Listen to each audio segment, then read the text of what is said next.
ए उस्ताद कहाँ चला गया?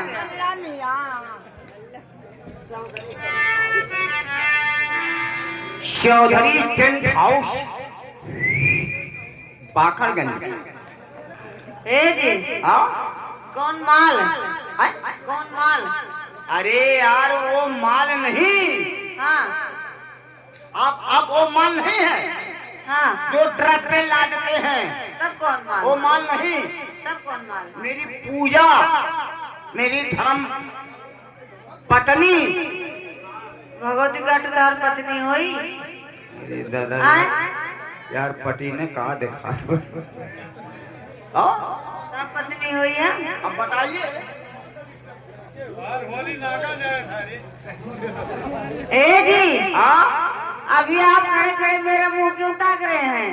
मेरी दादा रे भैया टेंट वाले अपन पैसा ले जा, मामला गड़बड़ाई के बाद। ये बताइए जी अरे यार तुम हो क्या?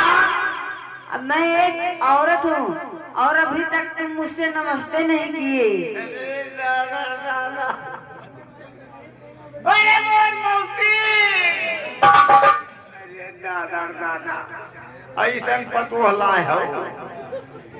मर्द हो करके हम नमस्ते करें, तुम एक औरत हो। हाँ आई एम हम मर्द, हमारे पास मोछ है, तुम्हारे पास क्या है? मैं एक देवी हूँ। मैं एक देवता हूँ। देवता हो? हाँ? मैं काली माता हूँ। मैं करिया दादा हूँ। मैं संतोषी माँ हसाना हूँ। हसाना हसाना कौनो गांव ऐसा ना तरह होई कि करिया केहू के नाम ना हुए। एको जने करीवा करीवा जरूर होई। तो मान लो जवान में कोनो